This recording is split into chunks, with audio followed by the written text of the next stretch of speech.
Halo semuanya, Assalamualaikum warahmatullahi wabarakatuh. Shalom, Om Swastiastu, Namo Buddhaya, salam kebajikan untuk kita semuanya. Nah, di video-video sebelumnya kita telah membahas tentang ICT yang bersinggungan dengan remote sensing dan remote sensing yang bersinggungan dengan gelombang. Nah, saat ini kita akan membahas tentang gelombang elektromagnetik. Sebelumnya, perkenalkan, nama saya Brian dengan nomor induk mahasiswa 23834 dari kelas SHTI.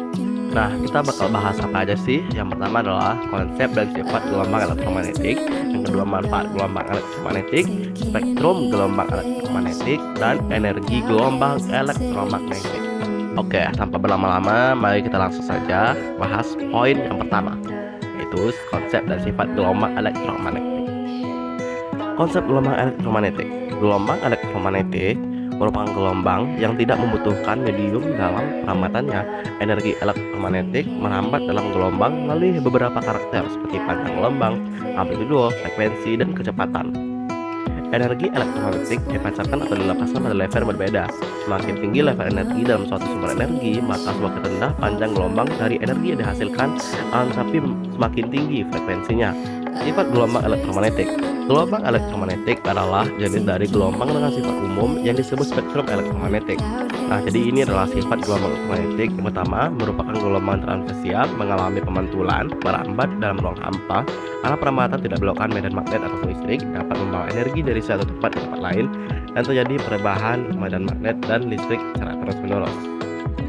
Spektrum gelombang elektromagnetik dengan urutan dari panjang gelombang terbesar atau frekuensi terkecil ke panjang gelombang terkecil atau frekuensi terbesar terbagi menjadi 7 gelombang, yakni pertama itu bisa kita lihat dari PPT, yaitu gelombang radio, dimanfaatkan untuk mentransmisikan sinyal pada jarak yang sangat jauh.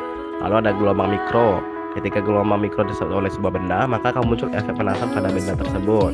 Ini adalah inframerah. Sinar inframerah tidak dapat terlihat, tapi dapat terdeteksi di atas spektrum cahaya merah yang dipakai untuk memindahkan energi yang tidak terlalu besar. Nah, ini nih cahaya yang terlihat itu cahaya tampak, memiliki spektrum elektromagnetik yang bisa dideteksi oleh manusia. Lalu ultraviolet, sumber utama yang membesarkan sinar ultraviolet adalah matahari. Kemudian ada sinar X. Nah, ini memiliki nama lainnya, ini Roentgen, merupakan salah satu bentuk dari radiasi elektromagnetik. Lalu ada gamma, memiliki frekuensi paling tinggi dan daya tembus paling besar dari semua sinar yang ada dalam semesta. Nah, jadi kita sekarang jadi tahu ya, apa aja yang termasuk dalam spektrum gelombang elektromagnetik yang diketahui oleh manusia saat ini. Selanjutnya kita akan membahas tentang manfaat gelombang elektromagnetik.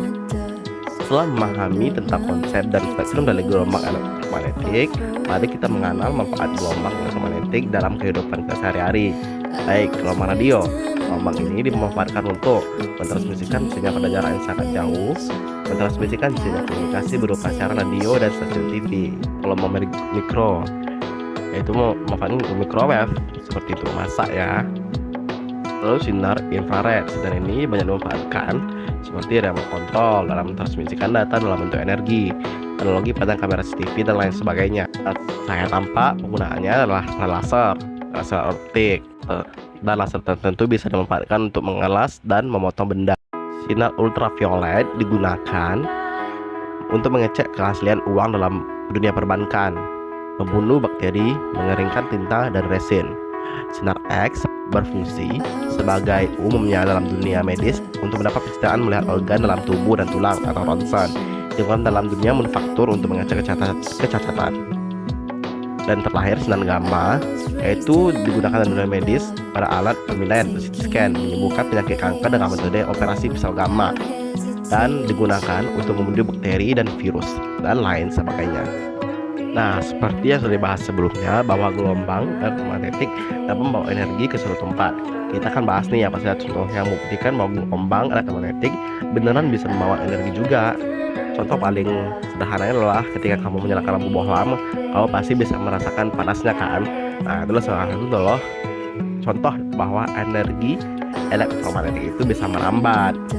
Nah, jadi itu adalah hal-hal yang harus diketahui tentang gelombang elektromagnetik. Seperti itu ya. Diharapkan semua teman-teman dapat paham apa yang sudah saya jelaskan. Terima kasih. Assalamualaikum warahmatullahi wabarakatuh. Shalom, Om Swastiastu, Namo Buddhaya, dan salam kebajikan. Salam rimbawan.